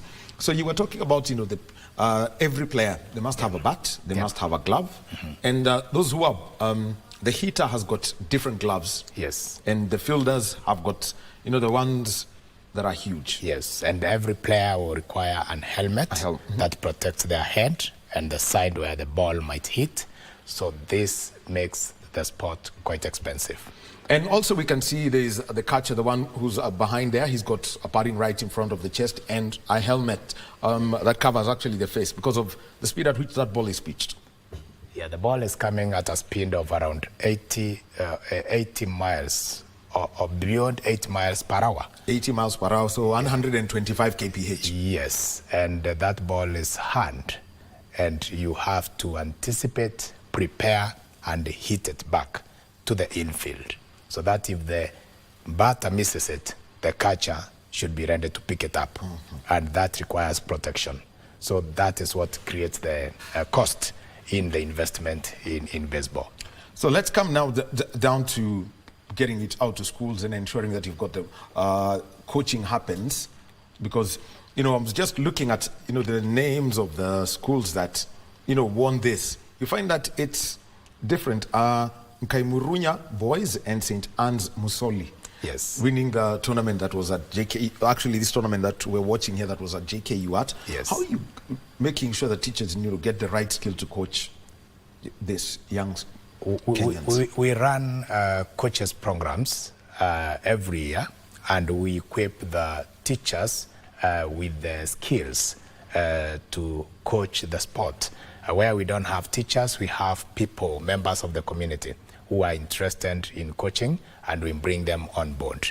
But of course, when we bring this to the school arena, that means that we need to get to the secondary school teachers training colleges, so that we equip the physical education teachers on how they can help manage the sport across the country. So your base is actually teacher training colleges then, because they're going to go to primary schools and then... Yes, that's the best strategy, because if you address the need at the teacher secondary schools, the teachers who are being trained in physical education, then once they finish their training, they get to the schools, then they become the physical education teachers who will now help the teams within the schools to understand the skill, the art, and develop the sport within the school system. But now the challenge has been that baseball has not been part of the physical education curriculum in Kenya. And we have had conversations since 2019 with the Ministry of Education, the Principal Secretary, and then we introduced this to Kenya Institute of Curriculum Development recently, and they called us in the table, and we actually participated in drafting the curriculum for grade 10, 11, and 12 in the CBC curriculum that is going to the senior school. And we now have a draft, in the proposed draft curriculum, baseball 5, because we want to use baseball 5 as the entry point, because that it gives the skills and the techniques and the mechanics of the game. We want to introduce baseball 5 so that baseball 5 can be used to catapult the players to the conventional baseball and softball. So conventional baseball and baseball 5, just give us where the two are different. Yeah, the conventional baseball is played by 9 people against 9 in 9 innings, and it's the one that requires all the paraphernalia that we've talked about, the tools of the game. But baseball 5 is cheaper. It is played by 5 people, and it's a dual gender game. That means in the pitch at any time, we have 3 boys, 2 girls, or 3 girls, 2 boys on the same side. And that brings also the aspect of equality or equity in the sporting field, giving the girls a upper hand to participate in the same arena with the boys. The baseball 5 does not require the helmet because it uses a softer ball, close to a tennis ball that is soft, and you bat by hand. And it is very friendly for young kids. And that is why we want to use that as the entry point in schools. You captured my attention. Yeah. That you bat by hand. Yes. So you don't use... You don't use the bat. The bat. You toss for yourself and you hit it by the hand, and then you run. It's the same mechanics, but the batting, you don't have a pitcher, you don't have a catcher. You toss the ball, hit it, and run. And this is the game that Kenya has done very well in the international space. So tell us about the diamond, basically the field that is used for baseball. That's what they call it, the diamond. Yeah.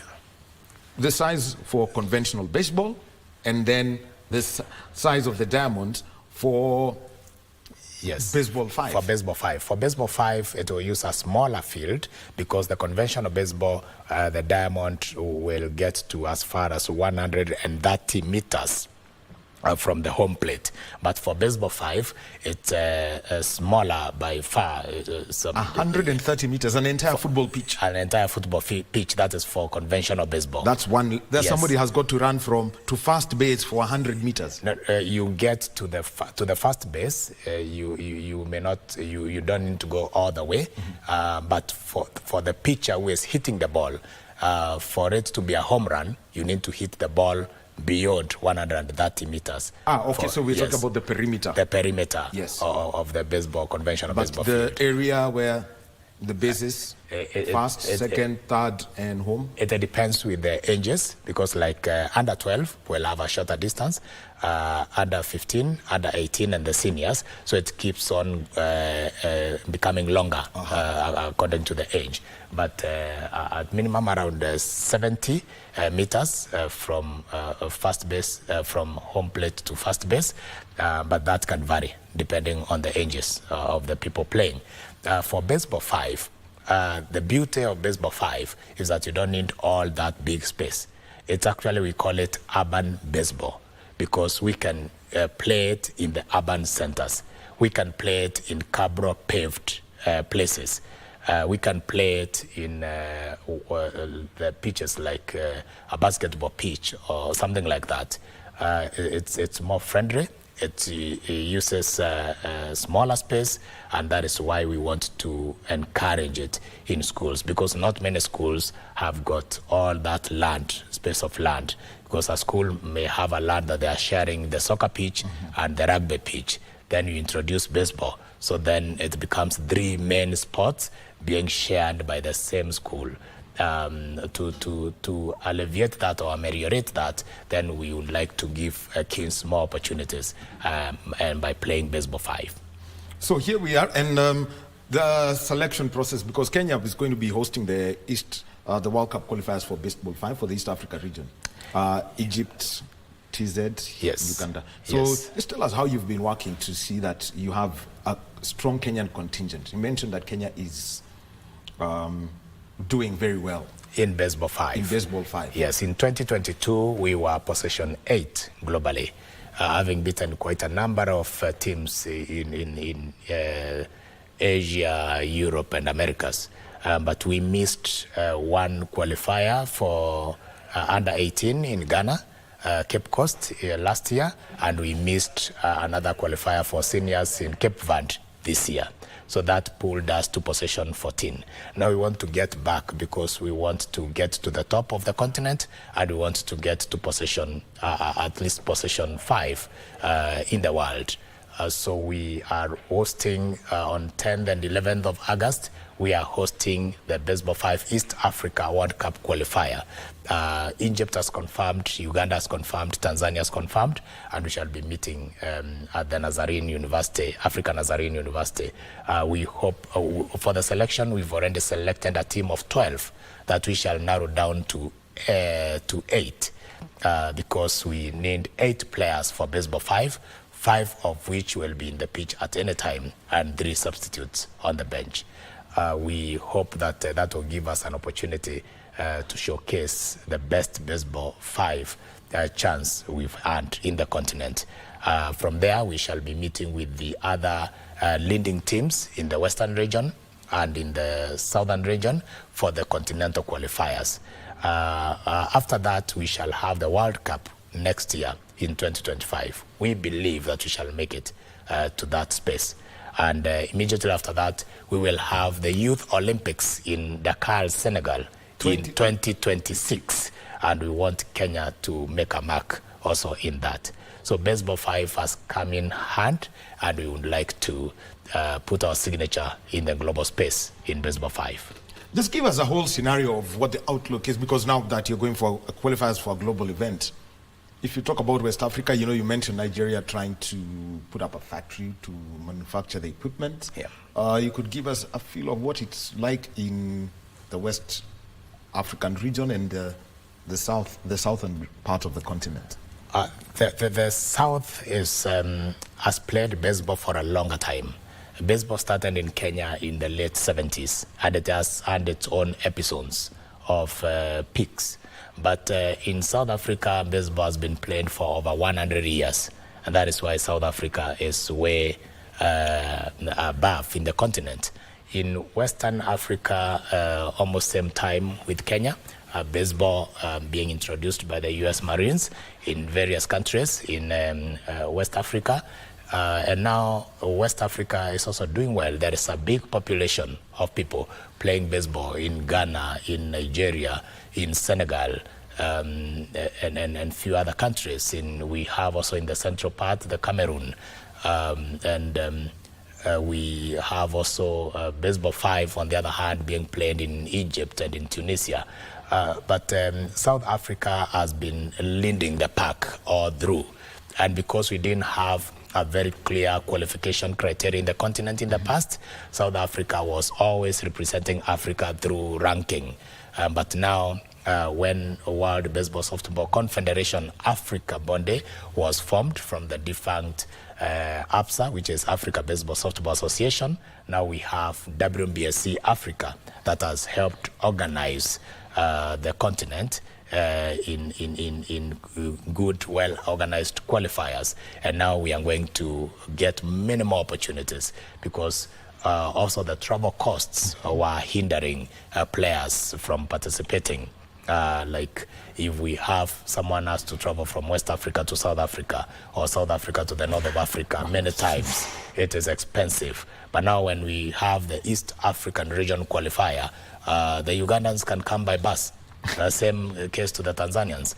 We brought in Egypt because Egypt could not go to the west. It's also too far. And the Maghreb region has not yet formed their own, compact space. So Egypt is coming to east. Tunisia is going to the west. And then we shall now organize that. And after we are done, we get 2 countries in the west, 2 countries in the east, 2 countries in the south go for the continental qualifier. That will reduce the costs of doing this sporting business in the World Cup qualification system. Yeah, so the arrangement of having the regional qualifiers has not been there for the longest. We are happy that now we will participate in many more events through the regional system. All right. Dr. Titus Butweri, one last call as we close. Equipment, what needs to be done? Because we, as a continent, we need to start producing this equipment. Absolutely, absolutely. And this is a call to the manufacturers of sports equipment because we cannot grow baseball without this equipment. We cannot always depend on importing. The customs duty are too limiting for us to bring in. Sometimes I talk to friends in Europe and friends in the Americas, and they tell us we have a full container that we'd like to give you, but when it gets to the port, of course, we need the customs. We need to pay for customs, and that becomes an hindrance. The best thing to do, last week I had a challenge in the airport because the Japanese came in with some balls, and it was quite expensive to clear those balls at the airport.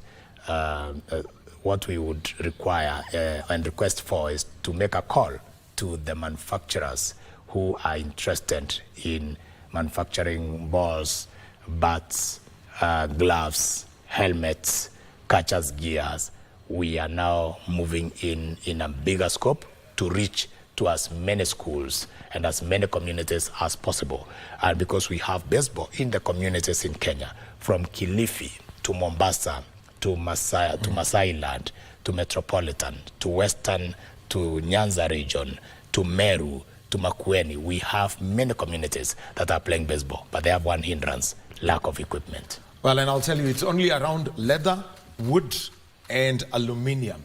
So get ready for that. Thank you very much, Dr. Titus Butweri. He is the president of the Baseball Federation, talking to us about the Koshian, which is high school baseball, and also the East Africa World Cup qualifiers for the Baseball 5. Thank you for being with us throughout the past 2 hours, and thank you to those who made the time. Eddie from France, Achola Simon and Thomas Odiamo in Kisumu, and the team that's working behind the scenes. Thank you very much for making this possible. And for you, the viewer, thank you for being with us. Stay tuned for Kurunzi Mashinani and Tamrini with Kasi Chanamasha. Our sign language interpreter has been Anwan Geshi. My name is Daniel Wahome. Have a good one.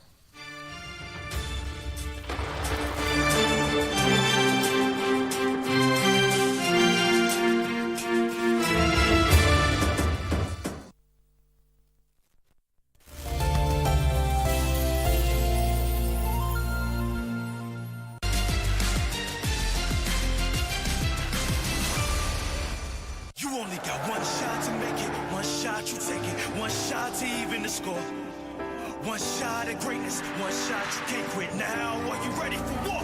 You only got one shot, one shot, one shot. Are you thinking about?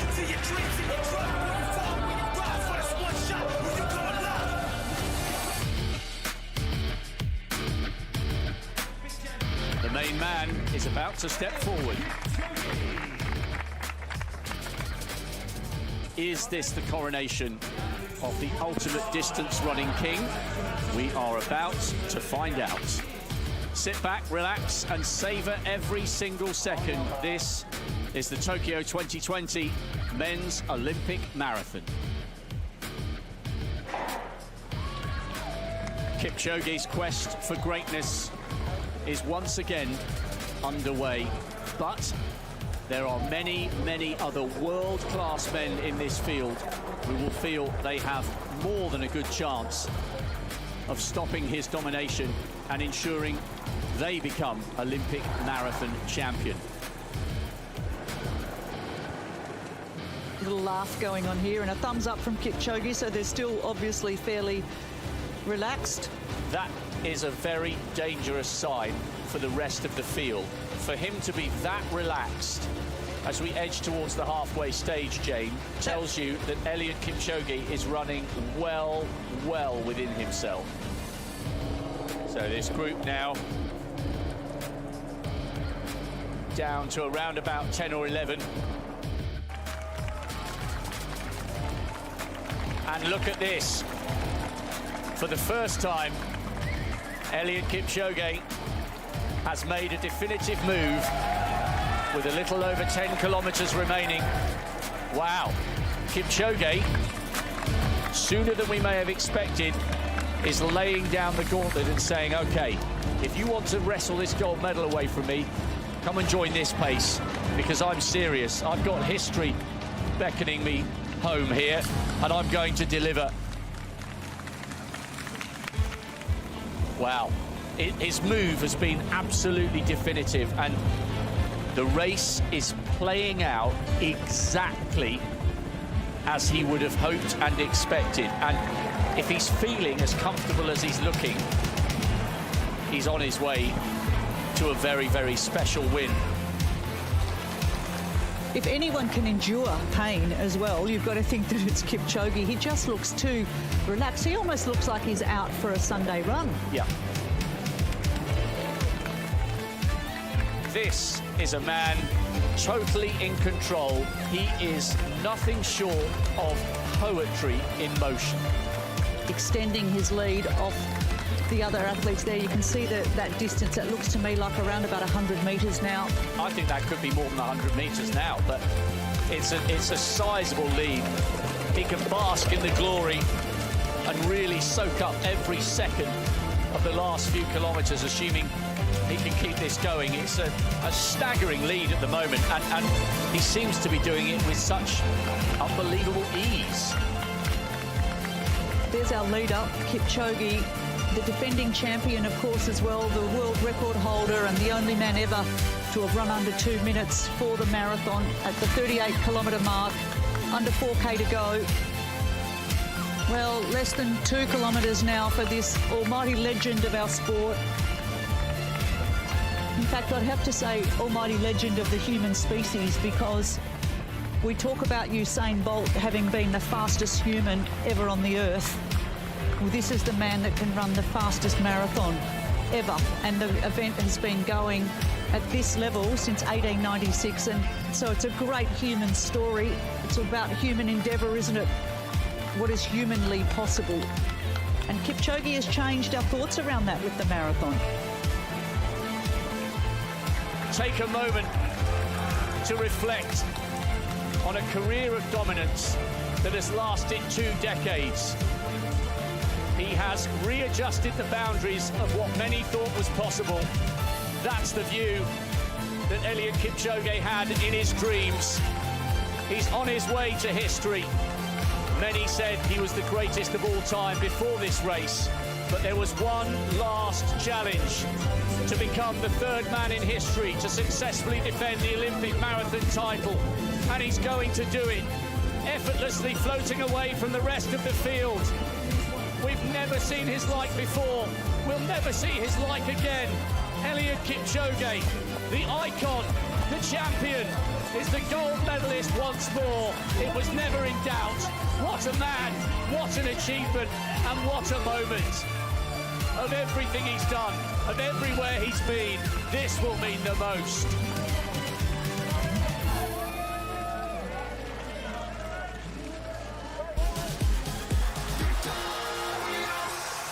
Eliud Kipchoge, gold medalist in Rio, repeats here. The man's now run 15 marathons and has won 13 of them. Simply the greatest marathoner ever.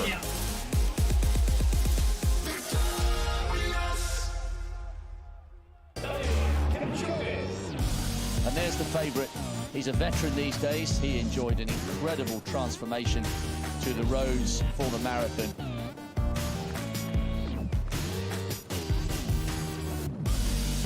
And look at the conversation going on between the two up the front. Wow. Look at the acceleration as well from Eliud Kipchoge. I think he wasn't happy with the fact that Lalisa was right on his heels. He may have even clipped him a little bit. Probably not a good idea to make him angry, because that's what he was a moment ago.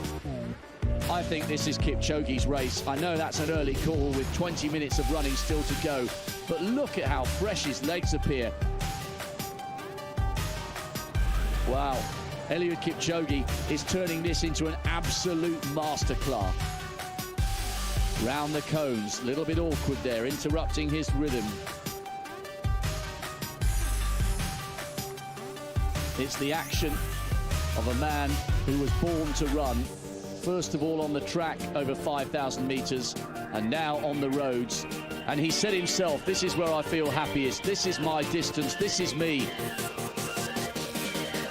There's nothing standing between Eliud Kipchoge and the moment he's dreamed of for so many years.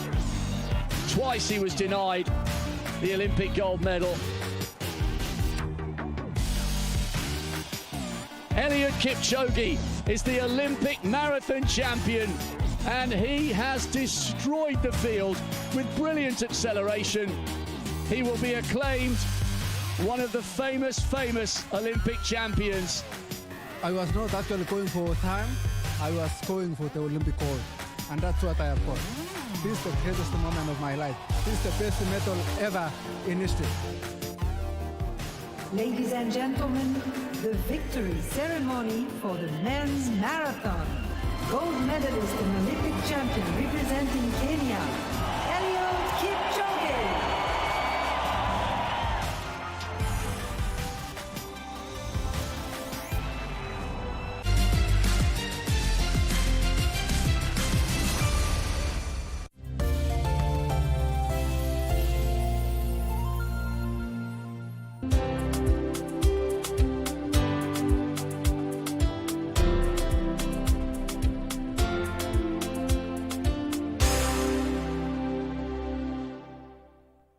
Are you looking for a brand growing outdoor advertising with beautiful